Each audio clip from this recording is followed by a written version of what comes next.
Judulnya memang saya pilih sebagai judul buku Menaklukkan Kerasnya Hidup dengan Al-Quran. Agak ganjil memang dalam kehidupan kita ini. Kita yang punya Al-Quran itu, termasuk saya, suka mengeluhkan hal-hal yang kecil, padahal kita ini punya Al-Quran, jamaah sekalian. Misalnya, kalau kita ini tidak punya uang, pekerjaan susah, bisnis tidak lancar, ya. Untuk urusan-urusan seperti itu ngeluhnya luar biasa.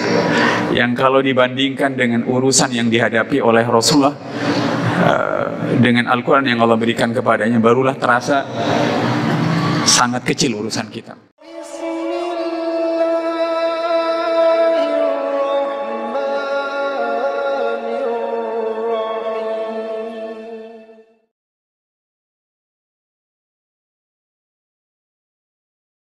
Bismillahirrahmanirrahim. Assalamualaikum warahmatullahi wabarakatuh. Alhamdulillahirabbil alamin. Wa bihi nasta'inu ala umuri dunya waddin. Wassalatu wassalamu ala asrofil anbiya'i wal mursalin, nabiyina Muhammadin wa ala alihi wa sahbihi wa sallim wa barik ajmain. Qala Allah Ta'ala fi kitabihil karim, a'udzu billahi minasy syaithanir rajim. Bismillahirrahmanirrahim. Laqad kana lakum fi Rasulillahi uswatun hasanah liman kana yarjullaha wal yawmil akhir wa dzakarallaha katsiran. Shadaqallahul adzim. Jamaah salat maghrib Masjid Al-Ikram yang dirahmati Allah, kita awali majelis yang penuh berkah ini dengan bacaan basmalah bersama-sama. Bismillahirrahmanirrahim. Yang pertama-tama, nanti buku yang saya bagikan itu tidak boleh dibawa pulang kecuali sudah dibuka segelnya juga. Nah, itu peraturannya.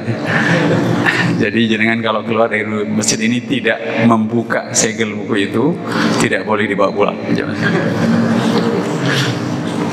Yang kedua, nanti kalau minta tanda tangan saya tambah 5.000 jam sekali. Dan kalau minta foto dengan saya tambah 10.000. Hadirin yang dirahmati Allah Subhanahu wa Ta'ala, hal yang sama ini saya lakukan di masjidnya Prof. Herman Rosyidi di daerah Rungkut Jaya. Pada hari Minggu kemarin saya mengisi majelis subuh. Bahkan selain peserta, ada 25 mushaf Al-Quran ini yang saya bagikan, memang sebagai wakaf ya. Ini mushaf ini yang selalu disebut sebagai mushaf A4, yang ada terjemahannya dan terjemahan perkata.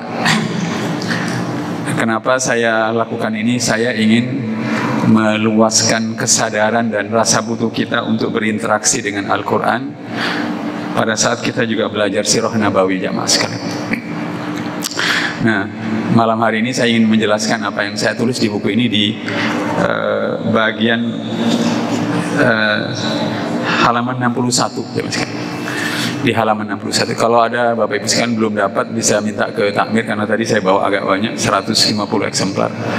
Ya, di halaman 51. Ini buku yang ke-15 yang saya tulis, dan buku ini sudah saya cetak 21.000 eksemplar. Yang bagian cetaknya ada di sini Pak hari ini. Jadi 21.000 eksemplar ini, dari penjualan buku ini saya bisa membiayai kegiatan seperti ini. Termasuk belanja seperti ini, mushaf dan hal-hal yang lain, sangat banyak. Terhitung, mungkin kalau dihitung belanja Al-Quran ke penerbit itu sudah mendekati 1 miliar ya, dari berbagai itu. Dan saya bagikan sebagai wakaf kepada guru-guru sekolah Islam, termasuk sebagian di sini saya pernah memberikan, dan sebagian imam-imam masjid, jamaah Arqam. Saya ingin mengajak hadirin sekalian, halaman 61 ini tulisan saya merupakan renungan dan tadabbur saya terhadap peristiwa sirah nabawi yang ada dalam surat 68 Al-Qalb. Saya bacakan saja bagian-bagiannya biar kita bisa menyelaminya. Judulnya memang saya pilih sebagai judul buku Menaklukkan Kerasnya Hidup dengan Al-Quran. Agak ganjil memang dalam kehidupan kita ini. kita yang punya Al-Quran itu, termasuk saya, suka mengeluhkan hal-hal yang kecil, padahal kita ini punya Al-Quran, jamaah sekalian. Misalnya, kalau kita ini tidak punya uang, pekerjaan susah, bisnis tidak lancar, ya. Untuk urusan-urusan seperti itu ngeluhnya luar biasa. Yang kalau dibandingkan dengan urusan yang dihadapi oleh Rasulullah, dengan Al-Quran yang Allah berikan kepadanya, barulah terasa sangat kecil urusan kita. Saya baca halaman 61 bagian demi bagiannya, karena bagian ini sangat ini sekali. Menaklukkan kerasnya hidup dengan Al-Quran. Di halaman 61 bagi jamaah yang sudah memegang buku saya. Benarkah hidup ini keras untuk dihadapi dan dijalani, jamaah sekalian? Tanyakan jawabannya kepada mereka yang menjalani hidup tanpa kekokohan keyakinan. Mungkin ada anak-anak muda lulusan ITB, UI, UGM, UNER, tapi kalau mereka hanya berbekal pengetahuan tetapi tidak punya keyakinan yang kuat, hidup itu kan terasa sulit buat mereka. Dan kita semuanya sudah pernah ketemu orang seperti itu. Pintar tetapi keyakinan hidupnya rapuh. 2014 saya pernah ngisi training di PT Nestle di Pasuruan, Kejayaan itu. Manajer SDM-nya bilang gini, Ustaz Arkom, karyawan kami ini yang karyawan generasi sambungan telepon rumah itu kuat, walaupun tidak kreatif. Tapi karyawan kami yang generasi telepon seluler, maksudnya yang itu mereka itu pintar tetapi mentalnya rapuh, jangan sekali. Ya penyebabnya karena dengan handphone itu orang bisa dengan cepat mencari informasi dan membandingkan informasi. Saya lanjutkan. Jadi tanyakan jawabannya kepada mereka yang menjalani hidup tanpa kekokohan keyakinan, keluasan wawasan, kedalaman berpikir, kekuatan karakter dan ketangguhan raga. Jamaah sekalian. 2 hari 3 hari yang lalu saya mendapatkan tulisan tentang 2 Muslim, yang satu Taliban, yang satu Gaza. Taliban yang selama ini kita kenal dan terlalu buruk gambarannya sebagai kelompok Muslim yang menggunakan senjata dan segala macam, ya kan? Baru-baru ini Taliban Afghanistan itu mengumumkan bahwa Afghanistan itu sudah terbebas dari hutang luar negerinya.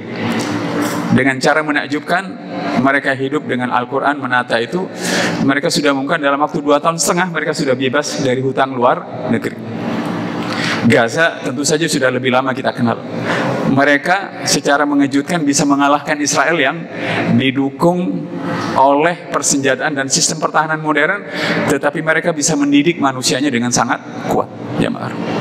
Baru saja sebelum saya naik mimbar itu masjid, ada video berdurasi kira-kira 1 menit, ucapan terima kasih anak-anak Palestina ke kampus-kampus terkemuka di Amerika Serikat. Bukan kampus-kampus Muslim ya, kampus-kampus terkemuka di Amerika Serikat yang mendukung perjuangan rakyat Palestina.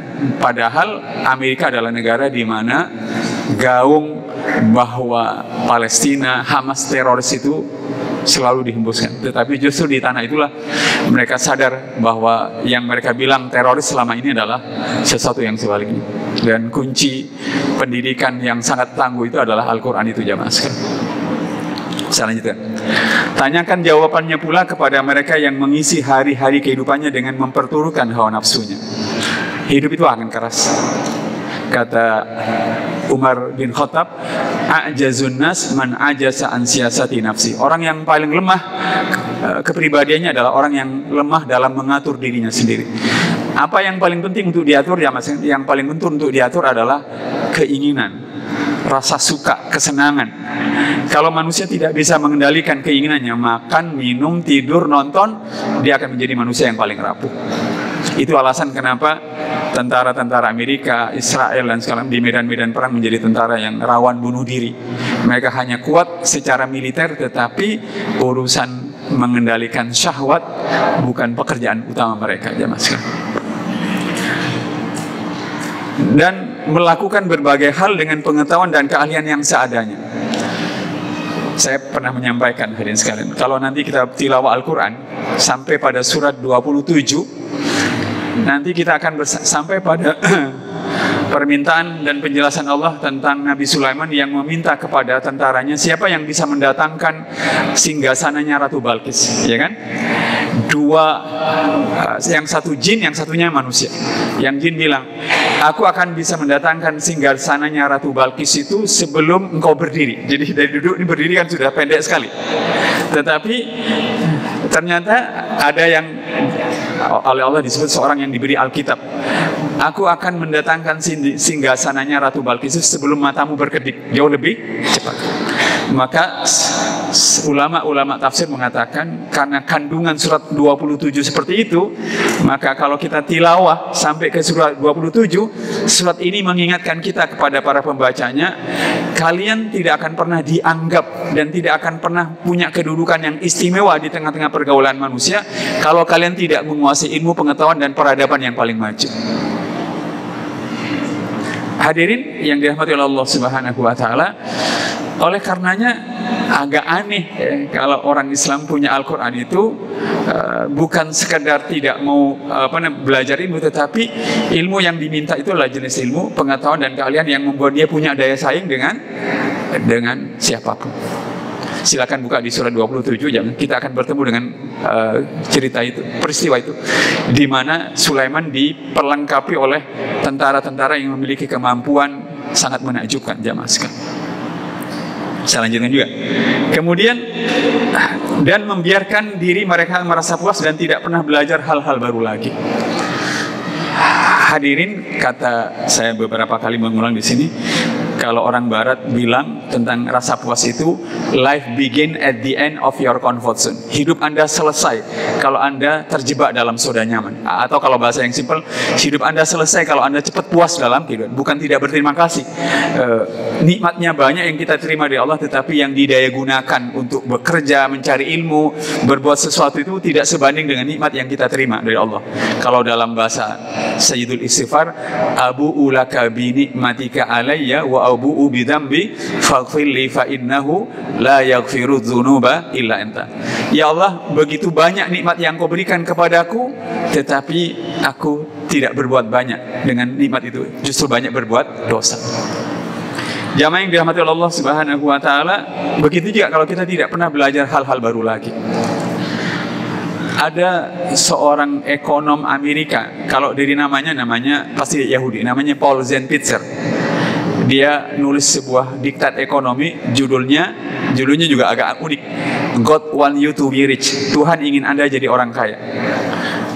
Saya punya terjemahannya, jamaah Arkola. Buku setebal kira-kira 400 halaman. Itu salah satu kesimpulannya adalah besarnya kekayaan yang bisa dimiliki oleh sebuah negara tidak ditentukan oleh seberapa banyak negara itu memiliki sumber daya alam, tetapi sangat ditentukan oleh seberapa banyak negara itu memiliki sumber daya manusia yang berkualitas. Benar kan? Kita bisa bandingkan Indonesia dengan Singapura. Indonesia secara fisik gampang kelihatan, tapi jangan tanya kekayaannya, kekayaan negara maksudnya, bukan kekayaan oligarki dan segala macam. Singapura kecil, tetapi karena mereka punya sumber daya manusia yang berkualitas, itu yang luar biasa. Saya ingin mengajak dari forum ini, kita yang ngaji tiap pekan dan segala macam, mestinya kita punya kesadaran agar sumber daya manusia di tengah-tengah kita itu bukan hanya bisa khusyuk beribadah dengan, tetapi dia punya keunggulan kualifikasi kemanusiaan, sehingga karunia kekayaan alam yang Allah berikan itu bisa menjadi sesuatu yang luar biasa. Hadirin bisa rujuk pada surat Al-Hadid, surat ke-57 ayat ke-25. Allah di situ menegaskan, aku turunkan besi yang penuh manfaat kepada kalian. Lalu Allah mengatakan, agar aku tahu siapa yang menolong agamaku dengan besi dan kitab suci yang Allah berikan itu. Jadi mestinya saya, jamaah bertanya, kita yang sudah beri kekayaan, ilmu, gelar, reputasi, dan apapun, pertanyaannya adalah, apakah kita sudah menolong agama Allah Subhanahu wa ta'ala? Hadirin yang dirahmati oleh Allah Subhanahu wa ta'ala, barusan saya tadi sebelumnya itu ada seorang guru besar perikanan, Profesor Dr. Sri Subekti. Kemarin saya ngisi pengajian di Wisma pengajian RT/RW sih, halal RW jangan. Tapi kira-kira 50% itu saya kasih ini. Saya pengajian itu diawali dengan membaca surat Al-Mulk. Ya. Saya cek diktat yang dipegang itu fotokopian dari surat Al-Mulk dan surat Al-Kahfi. Lalu saya jelaskan, ibu tahu nggak surat Al-Kahfi yang biasa malam ini kita baca atau besok pagi kita baca? Itu surat yang mengingatkan bahwa siapapun yang membaca surat Kahfi itu, surat ini mengingatkan bahwa kita akan selalu dihadapkan pada 4 fitnah atau 4 ujian kehidupan yang sudah sering saya main. Dan surat Kahfi ini mengingatkan kepada kita bagaimana menghadapi ujian-ujian kehidupan itu. Lalu saya beri satu-satu. Ibu tidak perlu bayar. Saya hanya perlu dibantu buku ini agar tersebar kemana-mana. Lalu Ustaz, saya transfer uang 250.000 Ustaz. Mudah-mudahan bisa membantu kegiatan Rumah Besar Al-Quran yang saya kelola itu. Jamaah yang dirahmati oleh Allah Subhanahu wa taala. Saya lanjutkan di halaman ke 62. Tanyakan juga kepada mereka yang menjadi korban kezaliman, lalu mereka hanya lebih memilih mengeluh, tidak pernah berusaha untuk melawan, dan lebih menularkan pesimisme kepada semua orang bahwa kezaliman itu tidak mungkin diakhiri. Bagian ini bukan bagian sentimental saya, menurut saya hanya gara-gara kita ini, bukan. Kalau hadirin rujuk kepada peristiwa sejarah, Nabi itu ketika memulai dakwahnya di Mekah tidak pernah terlontar ucapan keluhan tentang kejahilian. Kalaulah ada, hanya menyebut menyebut sebagai fakta objektif saja, tetapi tidak pernah mengeluh. Saya ingin mengingatkan jamaah sekalian, bagaimana Allah menggambarkan sikap Nabi menghadapi kejahilian dalam surat ke-9 ayat 128. Laqad ja'akum rasulun min anfusikum azizun alaihi ma'anitum harisun alaikum bil mu'minina raufur rahim.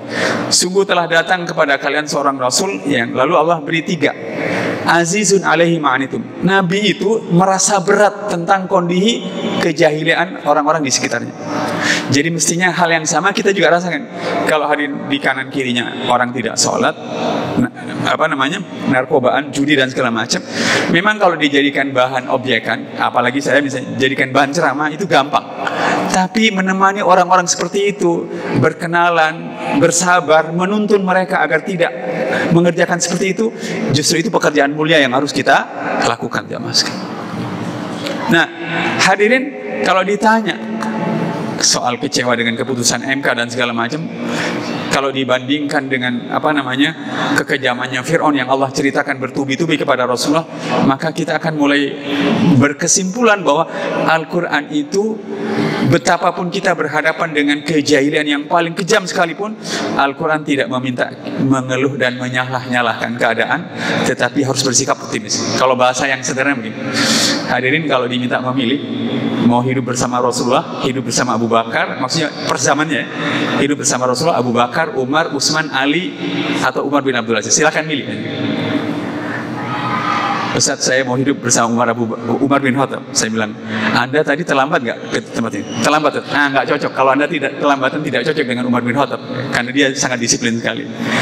Saya ingin hidup bersama Ali bin Abi Thalib. Anda suka baca buku? Enggak, Ustaz, nggak cocok. Kalau Anda tidak suka baca buku, hidup dengan Ali bin Abi Thalib. Iya kan? Jadi banyak di antara kita itu suka membayang-bayangkan enaknya di zaman Rasulullah, enaknya di zaman Abu Bakar ini. Padahal kalau kita mau hidup di zaman beliau-beliau juga bukan lebih ringan, malah jauh lebih berat. Ya sudah, terima takdir sejarah kita dari Allah Subhanahu wa taala, bekali diri kita dengan Al-Quran, hadapi semua keadaan itu dengan optimis. Saya lanjutkan ya. Tapi apakah, nah ini saya mau mulai masuk ke isi surat 68. Tapi apakah ada kehidupan yang lebih keras dibandingkan kerasnya perjuangan menyampaikan dan menegakkan kebenaran di tengah-tengah kehidupan ini? Sebab para pejuang kebenaran harus menghadapi para penentangnya. Ini kalimat ini adalah apa yang saya ingin katakan dari surat 68 ayat ke-8. Fala tuti'il mukadzibin. Janganlah engkau ikuti orang-orang yang mendustakanmu Muhammad. Itu ada, real, nyata. Para penentang kebenaran itu adalah mereka yang menginginkan pejuang kebenaran untuk bersikap lunak, bahkan berhenti berjuang. Kalau versi menjelang pemilu kemarin, konon katanya orang-orang yang tidak ini didatangi, ditawari uang 14M, mobil A dan segala macam. Kalau Al-Quran mengatakan waddu law tudhinu fayudhinun. Mereka yang menentang menyampaikan agama, mengajarkan iman, berpegang teguh kepada kebenaran, ingin engkau bersikap lunak Muhammad, dan mereka akan lunak kepada. Sepanjang sejarah itu ada, jamaah sekalian. Mereka adalah para penghina yang suka bersumpah bahwa diri mereka adalah orang-orang yang lebih layak diikuti oleh semua orang. Kalau Al-Quran mengatakannya, waddu wala tuti kulla halafin mahin. Janganlah engkau ikuti orang-orang yang banyak bersumpah dan banyak menghina. Ternyata sepanjang sejarah, mau rezim manapun, orang-orang yang membela, yang rusak-rusak itu, ya begitu tabiatnya, menentang, bersumpah, menghina dan segala macam. Lalu wala tuti kulla halafin mahin hammazim masya'im banan, yang kesana kemari menebar fitnah, suka mencela dan merendahkan. Yang saya tulis di sini, mereka adalah para penghina yang suka bersumpah bahwa diri mereka adalah orang-orang yang lebih layak diikuti oleh semua orang. Mereka adalah para pencela dan penyebar fitnah untuk memperlemah dan menghentikan kebenaran. Konon Hitler itu untuk melegitimasi kediktatorannya bahkan mengubah buku sejarah. Bahkan guru-guru sejarahnya mereka dididik dan segala macam. Hadirin yang dirahmati Allah Subhanahu wa taala, mereka adalah orang yang bekerja keras siang malam merintangi segala kebaikan. Al-Quran mengatakannya, manna'il lil khairi mu'tadin asim. Manna'il lil khairi itu adalah manusia-manusia yang suka menentang dan menghentikan kebaikan. Dan mu'tadin itu melampaui batas, asim dan terkenal perbuatan dosa dan kejahatannya, jemaah. Mereka adalah orang-orang yang melampaui batas serta pelaku berbagai perbuatan dosa. Mereka adalah manusia-manusia bertabiat kasar dan dikenal luas reputasi kejahatannya. Utul limba dalika zani. Begitu bahasa Al-Quran. Hadirin yang dirahmati oleh Allah Subhanahu wa taala, kalau ada yang pegang mushaf atau handphone silakan cek sejak ayat 8, 9, 10, 11, 12. Nah, surat 68 jamaah sekalian, saya ingin ajak jamaah sekalian.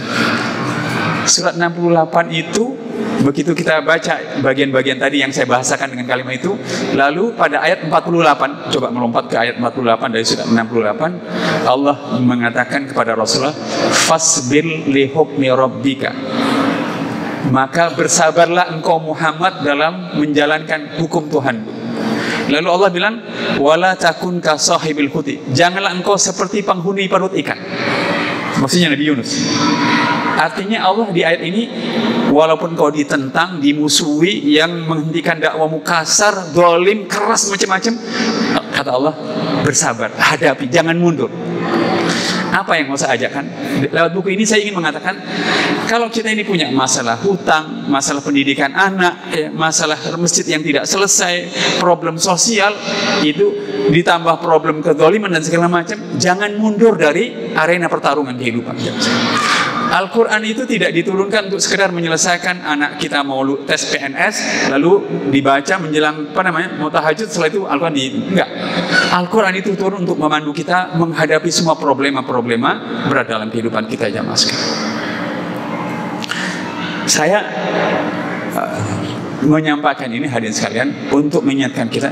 Jadi jangan sampai kita nanti belajar sejarah Nabi hanya pintar berdiskusi, Nabi lahir di sini, ayahnya ini, tempatnya ini. Bukan itu. Kita tidak ingin belajar. Kalau itu gampang. Tetapi Allah menceritakan sejarah juga kepada Rasulullah. Boleh dicek di surat 11 ayat 120. Sejarah itu diceritakan oleh Allah kepada Rasulullah. Sejarah Nabi Adam, Nabi Nuh, Idris, Hud, Soleh, terus sampai Nabi Isa, itu dengan 3 tujuan. Untuk meneguhkan hati Rasulullah dalam berjuang. Itu jelas. Yang kedua, di dalam sejarah itu Allah mengajarkan kebenaran kepada Rasulullah SAW yang pasti terulang. Karena kata ahli sejarah, at-tarihu yu'idu nafsahu, sejarah itu pasti akan mengulang dirinya. Siapa yang kuat, bermoral, berjuang, dia akan menang. Siapa yang tidak kuat, yang tidak berjuang, diam saja, dia akan kalah dan segala macam. Hadirin yang dirahmati oleh Allah Subhanahu wa taala, saya ingin melanjutkan jamaah sekalian apa yang saya tulis di halaman 63. Tetapi Tuhan semesta kehidupan, Allah Subhanahu wa taala, menakdirkan pejuang kebenaran Rasul terakhirnya agar sanggup menghadapi semua kekerasan kejahilian kehidupan itu, membekali dengan kekuatan kepribadian, kekuatan budi pekerti, kekuatan akhlak, dengan menyebut wa innaka la'ala khuluqin adzim, dan sungguh engkau benar-benar berbudi pekerti yang luhur. Lalu dijelaskan dalam sebuah hadis oleh Aisyah, kana khuluquhul Quran, adalah akhlak Rasul adalah Al-Quran. Jadi berdasarkan logika ini jamaah sekalian, mestinya kalau kita ini berhadapan dengan semua hal yang destruktif, merusak, rumit, tak karu-karuan, kita mestinya tidak boleh mundur.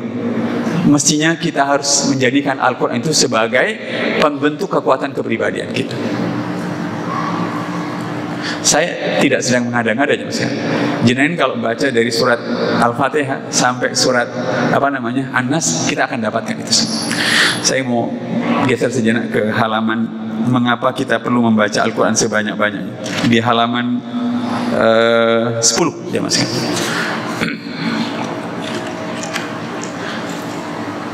Hadirin yang dirahmati Allah, dalam berbagai keterangan, para sahabat itu punya kebiasaan membaca Al-Quran itu seminggu hatam. Seminggu hatam. Ada yang bilang 10 hari selesai. Coba ambil hatam itu artinya mempersering, ya. Dalam 4 ayat berikut ini, sebelum saya jelaskan ini, dalam 4 ayat berikut ini Allah menyebut aku ulang-ulang penjelasanku. Jadi Allah sering mengulang. Pertama dalam surat ke-17 ayat 41, Allah menjelaskan, demikianlah aku jelaskan berulang-ulang agar kalian ingat, kata Allah. Jadi kalau kita punya Al-Quran, Al-Quran itu tidak pernah kita baca, jamaah sekalian. Bagaimana kita ingat tentang Allah, ingat tentang surga, ingat tentang neraka, ingat tentang ibadah, ingat tentang berbuat baik pada ayah dan ibu, ingat tentang ikhlas dan segala macam. Tidak akan ingat.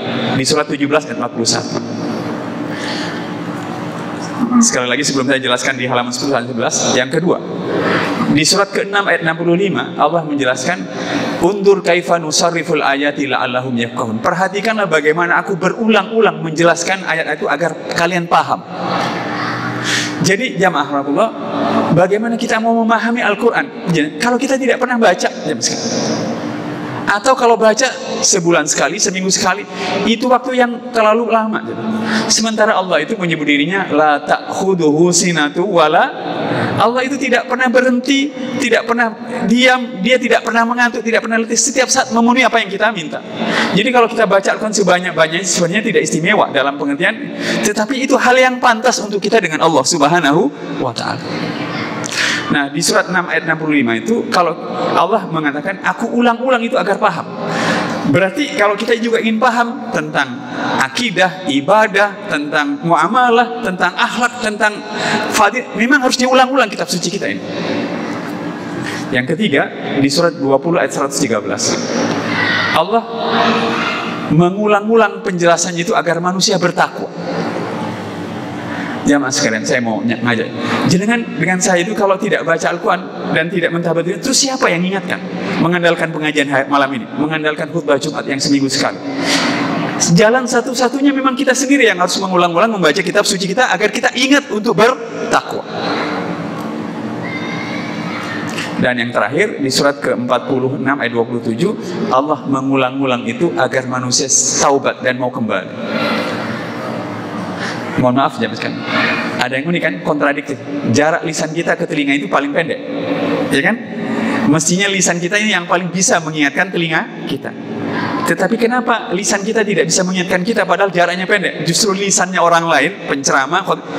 Karena mungkin kita tidak dipercaya oleh diri kita sendiri. Kenapa tidak dipercaya? Karena mungkin kita tidak pernah membuktikan ucapan, niat ke dalam tindakan-tindakan kita sendiri. Wajar kalau tidak dipercaya. Sekarang saya mau menjelaskan apa yang saya tulis di halaman 10 itu. Sesibuk apapun kita butuh membaca Al-Quran sebanyak-banyaknya. Sebab dengan cara ini rohani kita akan dikuatkan oleh Allah Subhanahu wa ta'ala. Jadi kalau hadirin membaca Al-Quran sebanyak-banyak, yang langsung dikasih oleh Allah, rohani kita dikuatkan. Apa fungsi kekuatan rohani? Kalau rohani kita kuat, maka kuatlah kemauan. Kalau rohani kuat, kuatlah daya tahan. Kalau rohani kuat, kuatlah keikhlasan. Kalau rohani kuat, kuatlah kemauan. Kalau rohani kuat, kuatlah kendali diri dan kontrol diri. Itu kekuatan rohani yang Allah berikan. Dan itu dibayar cash oleh Allah Subhanahu wa ta'ala.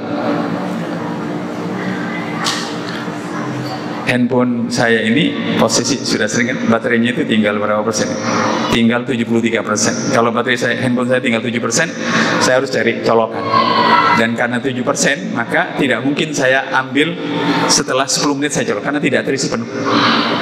Kalau hadirin dulu sini masuk dari luar ke dalam masjid, capek, lelah, ngantuk, kecewa, khawatir, kemudian takut, kemudian merasa disepelekan orang, itu gambaran rohani yang sedang melemah.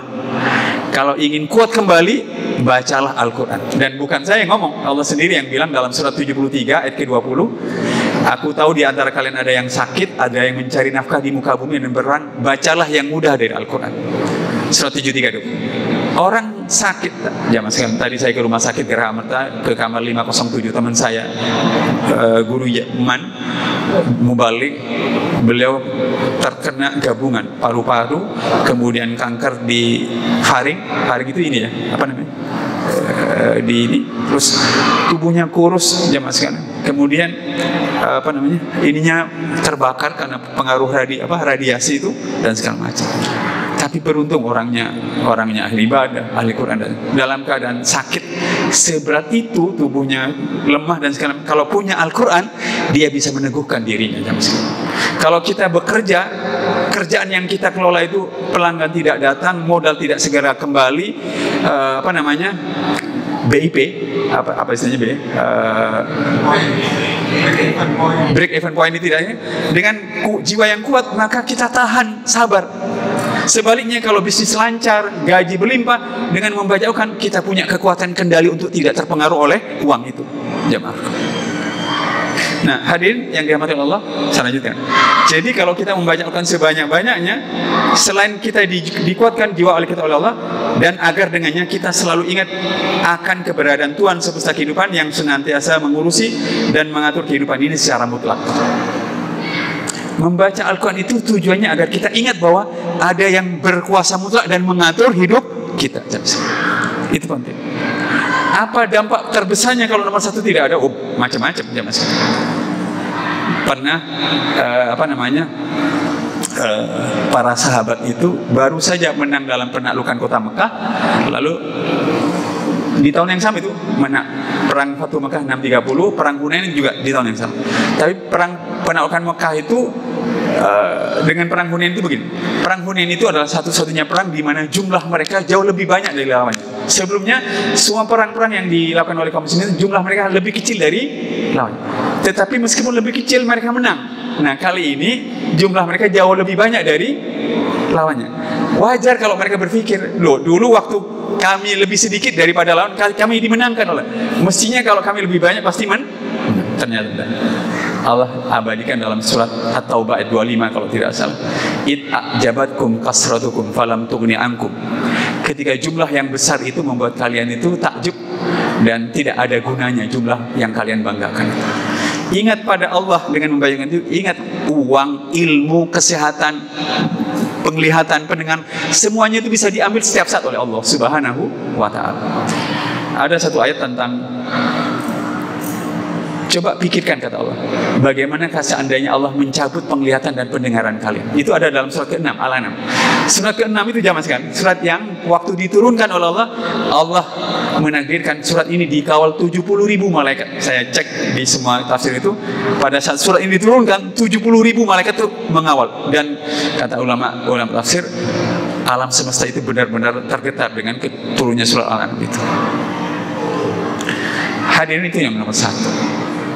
Jamaah yang dirahmati Allah Subhanahu wa ta'ala, apa juga dampaknya kalau nomor satu tidak ini? Pernah saya ceritakan kan, Nabi Yusuf ketika berkeinginan keluar dari sel penjara, ada kesempatan itu ketika temannya dipanggil. Dia bilang, tolong ceritakan keadaanku kepada pemimpin Mesir, dengan harapan kalau cerita Yusuf diceritakan, maka dia ikut-ikutan dipanggil, dan dengan begitu dia lebih cepat keluar. Dalam surat ke-12 ayat 41 atau 42. Tetapi setan itu membuat temannya lupa bercerita, sehingga Yusuf karena tidak diceritakan berada lebih lama di dalam penjara. Dalam tafsir karya Imam Qurtubi ada sebuah riwayat disebutkan malaikat Jibril datang menegur Nabi Yusuf dengan mengatakan, dulu bukankah engkau diselamatkan dari kedengkian saudaramu karena Allah selamatkan. Tadinya mau dibunuh, engkau hanya dilempar ke dalam sumur. Waktu engkau masuk ke dalam sumur, bukankah Allah yang menyelamatkanmu? Ada para musafir yang mengangkatnya. Dan ketika engkau diperjualbelikan, Allah juga yang menyelamatkan. Dijual malah ke orang-orang istana. Waktu orang-orang istana mengajakmu berbuat zina, bukankah Allah yang menyelamatkan? Nah, lalu Malaikat Jibril mengatakan, sekarang ketika engkau ingin keluar dari penjara, kenapa engkau minta bantuan pada manusia dan tidak minta bantuan terlebih dahulu kepada Allah? Kata Jibril, oleh karenanya hukumanmu 7 tahun lebih lama dalam penjara. Kita sering begitu, hadirin yang dirahmati Allah Subhanahu wa taala. Saya lanjutkan. Yang kedua, kalau kita membaca Al-Quran sebanyak-banyaknya, kita otomatis diingatkan pula untuk mengenal Allah, mengimaninya. Ada salah satu nama Allah itu Latif. Latif itu lembut, saking lembutnya kita nggak terasa kalau kita ini ditolong dan dibantu oleh Allah Subhanahu wa taala. Sudah bisa. Ini kecepatan. Kurang berapa, Pak Nur? Berapa? 2 menit. Iya, baik. Saya lanjutkan. Jadi kita nomor 2 ini penting. Jadi kita diingatkan untuk mengenal Allah. Nah, surat tentang mengenal Allah itu Al-Fatihah ada, nanti Al-An'am ada, Ar-Rahman ada, An-Nahl ada. Itu banyak ayat-ayat itu. Memang harus kita baca.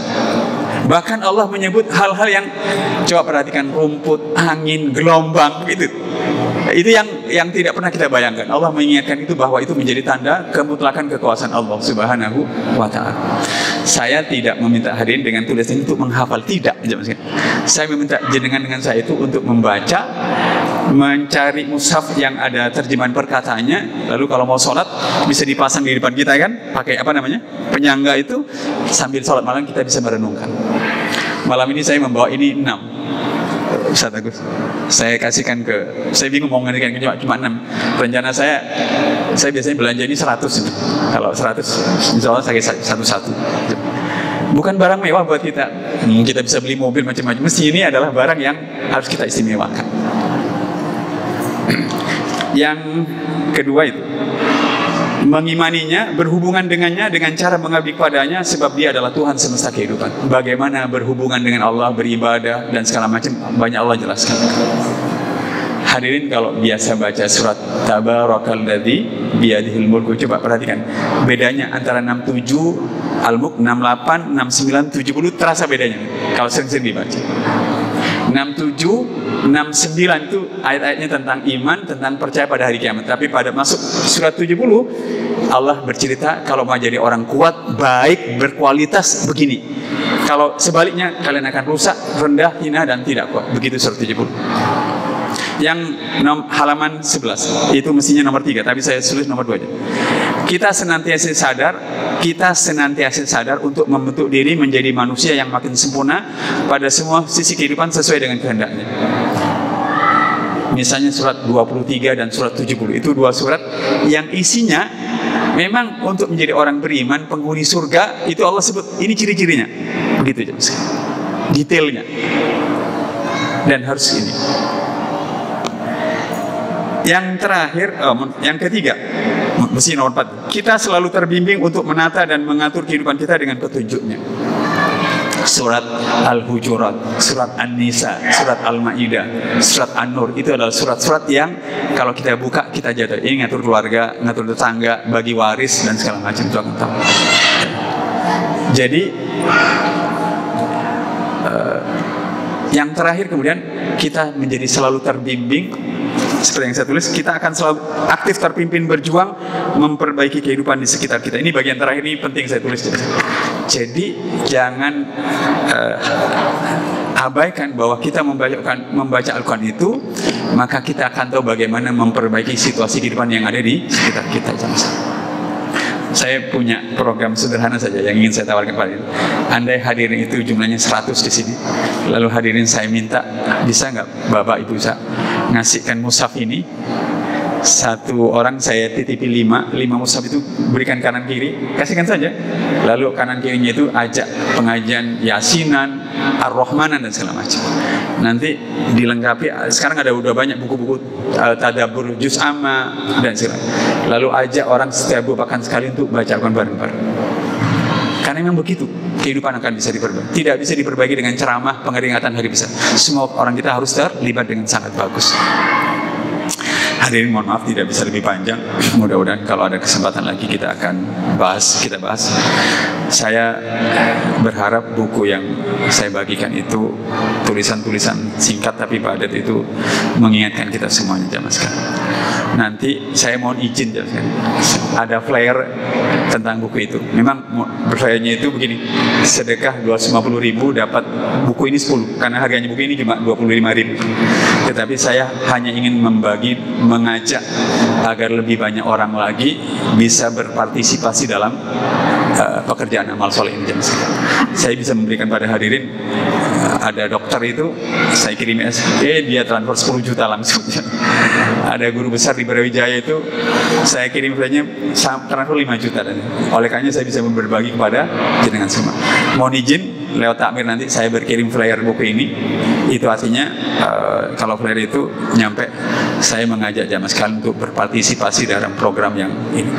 Lewat dana yang terkumpul dari ini, saya bisa membeli ini lebih banyak, mencetak ini lebih banyak, dan bisa membagikannya kepada sebanyak mungkin jamaah. Saya tidak perlu bikin proposal, kan? Cukuplah uang yang diberikan oleh orang. Toh juga memberikannya bukan sedekah biasa. Saya tulis sedekah 250.000 dapat buku 10, dan dananya saya gunakan. Saya sebut di flyer itu untuk guru Quran, imam masjid, dan segala macam. Mohon izin, itu yang ingin saya sampaikan. Mudah-mudahan tidak mengurangi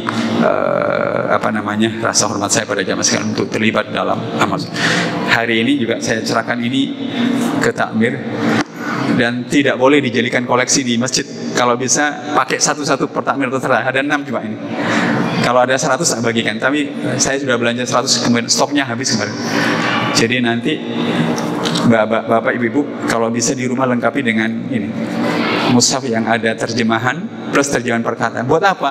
Kalau kita ngaji itu sekaligus sambil memahami maknanya, dan itu sangat membantu sekali. Semoga bermanfaat apa yang kita bahas pada malam ini, walaupun sangat singkat untuk tema yang satu ini. Mudah-mudahan Allah memberkahi kita, dan mari kita berdoa. A'udzubillahi minasyaitonirrajim. Bismillahirrahmanirrahim. Alhamdulillahirabbil alamin. Allahumma shalli ala Muhammad wa ala ali Muhammad. Allahumma arhamna bil Qur'an waj'alhu lana imaman wa nuran wa hudan wa rahmah. Allahumma dzakkirna minhu ma nasina wa 'allimna minhu ma jahilna warzuqna tilawatahu ana al-laili wa atrafan nahar waj'alhu lana hujjatan ya rabbal alamin. Rabbana afrigh 'alaina sabra wa tawaffana muslimin. Rabbana atina fid dunya hasanah wa fil akhirati hasanah wa qina adzaban nar. Subhana rabbika rabbil izzati amma yasifun wa salamun alal mursalin walhamdulillahi rabbil alamin. Jamaah Rabbullah, mudah-mudahan doa kita dikabulkan oleh Allah Subhanahu wa taala. Sebelum lupa, di halaman 68 itu ada nomor WA saya jamaah sekalian. Mohon dengan segala hormat yang sudah mendapatkan buku ini, tolong saya di WA ya. Di halaman 68 itu ada nomor WA saya. Jadi biar lebih cepat nanti berkomunikasi. 68 ada tulisan handphone, itu nomor WA saya. Mohon saya di WA sehingga saya bisa berbagi informasi dengan sangat cepat. Insyaallah. Terima kasih banyak atas atensi dan perhatiannya. Subhanakallahumma wa bihamdika asyhadu an la ilaha illa anta astaghfiruka wa atubu ilaik. Assalamualaikum warahmatullahi wabarakatuh.